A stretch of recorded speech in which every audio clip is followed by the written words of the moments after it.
Hey guys, Brent Hull, Wednesday design video. Got a funky little house in New Jersey. Do we go Colonial Revival? Do we go European Revival? Come join me.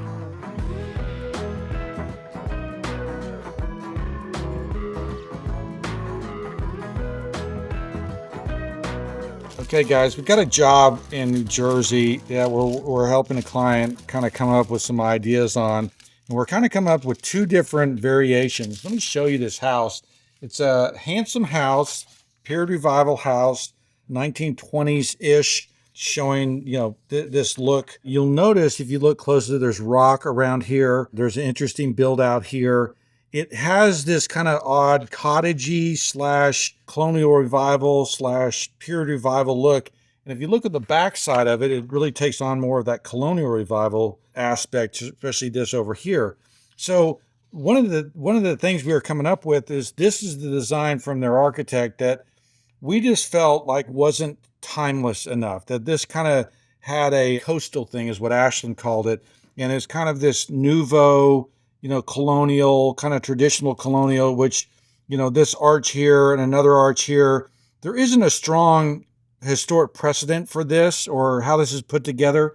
And really, for me, the thing that throws it off the most is this chimney. This chimney, to me, you can kind of see it on here, has this kind of split between the two. That, to me, is a very European-looking chimney, okay? And especially when you add in the brick and stone mix here that's been painted over. If there's a brick and stone mix over this front door, you end up with what, to me, a house that wants to be period revival. So the client really would rather have a colonial revival house. They like that the most. But our thinking was, or our rationale was, is that it just didn't work, especially as if we tried to carry it around to other parts of the house.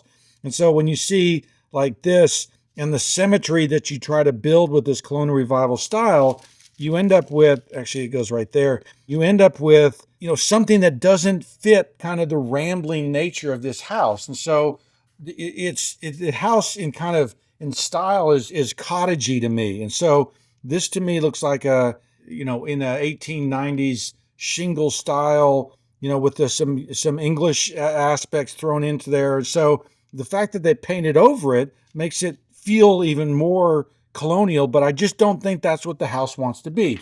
So we basically, played with kind of a symmetrical version of trying to straighten the house up.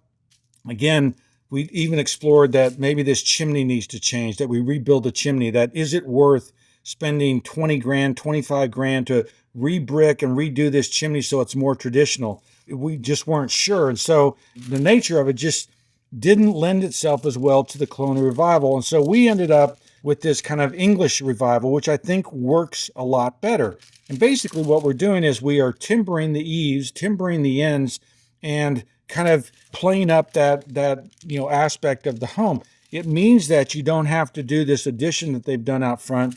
It means that we could keep the door over on this side of it and still have that cottage that's kind of grown into something more, but we've now got timbers in the gable ends.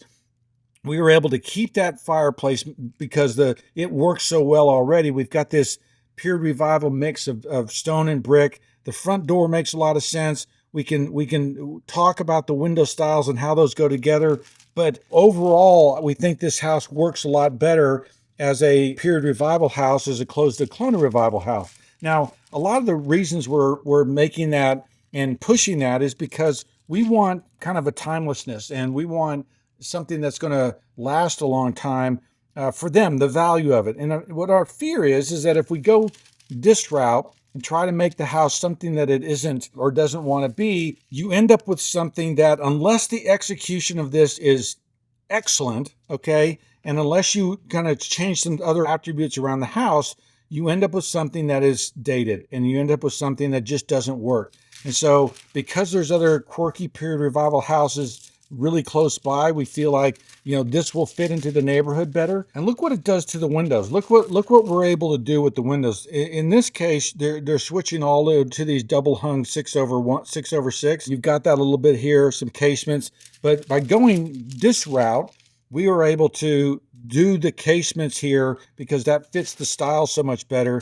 And you can really mix and blend the windows much easier because we've got this rambling kind of growing cottage. Now, it's not, manor-esque. It's not getting to the point where it's a manor house, but it's close. And so, to my mind, it becomes this great 1920s period revival house that's kind of large and proud, still charming, still good looking, and these elements like the chimney, the different gables, the way the house grows, it just doesn't really want to be a colonial revival house. It wants to be a period revival house, and we think that adds the most value long term.